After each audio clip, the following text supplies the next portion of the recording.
সেটা সহ্য হচ্ছে না। তোমার ভালোবাসা মিথ্যা মনে হলে মরে যেতে ইচ্ছা হয়।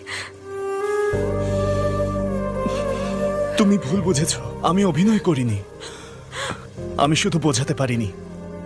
আর সেদিন ভূষণের গুন্ডাদের আমি শুধু শুধু মারিনি, আমি এটা ভেবে মেরেছি যে ওরা আমার বউকে টিজ করেছে। আনশুর মৃত্যুর খবর আমি যেদিন শুনেছি সেদিন মনে হচ্ছিল আমি নিজেও মরে যাই, কিন্তু আমি যদি না থাকি তাহলে তোমার কি হবে এটা ভেবে বেঁচেছিলাম। আজ আমার বেঁচে থাকার কারণ হচ্ছে তুমি। বিয়ের আগের বা পরের প্রেম চোখে দেখা যায় না শ্রাবণী, প্রেম একজন আরেকজনের হক পালনে বোঝা যায়, একজনের আরেকজনের প্রতি দায়িত্ব পালনে বোঝা যায়। আর এসব আমি এই 10 দিনে তোমার কাছে শিখেছি।